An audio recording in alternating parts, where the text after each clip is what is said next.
ബഹുമാനപ്പെട്ട ഹസ്സാൻ ഇബ്നു സാബിത്ത് വലിയ പണ്ഡിതനല്ലേ, വലിയ സ്വഹാബിയല്ലേ, അതാ മിമ്പറിൽ നിന്ന് റസൂലുള്ളാഹിന്റെ മദ്ഹ് ചൊല്ലി പാടുന്നു. സ്വഹാബികൾ റസൂലുള്ളാഹിന്റെ മദ്ഹ് ചൊല്ലിയത് എവിടെങ്കിലും ഒറ്റക്കിരുന്നല്ല, മിമ്പർ കെട്ടിയിട്ട്. സഹീഹുൽ ബുഖാരിയിൽ അത് ഹദീസ് ഉണ്ടെന്ന് മിഷ്കാത്തിൽ കാണാം. റവാഹുൽ ബുഖാരി. ഹസ്സാൻ തങ്ങൾക്ക് റളിയല്ലാഹു അൻഹു റസൂലുള്ളാഹി സ്വല്ലല്ലാഹു അലൈഹി വസല്ലമ തങ്ങൾ ഒരു മിമ്പർ വെച്ച് കൊടുത്തു.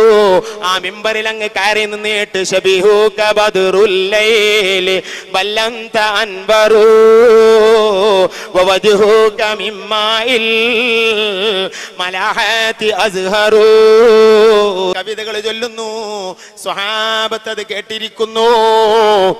ബാനത്ത് സുആദ എന്ന കവിത മഹാനായ കഅബ് തങ്ങൾ ചൊല്ലിയപ്പോൾ ഇമാം ബൈഹഖി അവിടുത്തെ സുനനുൽ കുബറയുടെ 10-ാം വാള്യത്തിൽ ഉദ്ധരിക്കുന്നതായി കാണാം. സ്വഹാബത്തെ കിറാം ഇരിക്കുന്നു, നബി തങ്ങളും ഇരിക്കുന്നു. ചില സ്വഹാബിമാർ ആ സദസ്സിന്റെ അപ്പുറത്തിലൂടെ നടന്നു പോയപ്പോൾ നബി തങ്ങൾ പറയുന്നു, സ്വഹാബത്തെ, അതിലൂടെ നടക്കുന്ന സ്വഹാബത്തെ, ഈ മദ്ഹിന്റെ സദസ്സിലേക്ക് വന്നിരിക്കൂ. ഇമാം ബൈഹഖി ഇങ്ങനെ തന്നെ റിപ്പോർട്ട് ചെയ്യുന്നു. നമ്മുടെ മനസ്സ് റസൂലുള്ളാഹിന്റെ ഇഷ്കുള്ളതാവണം. അതാണ് ഞാൻ പറഞ്ഞുകൊണ്ട് വന്നത്. അള്ളാഹുവിന്റെ റസൂലിന്റെ മദ്ഹ് ചൊല്ലാൻ നമ്മുടെ സ്ഥാനം നമ്മൾ അതിന് തടസ്സമാകരുതേ.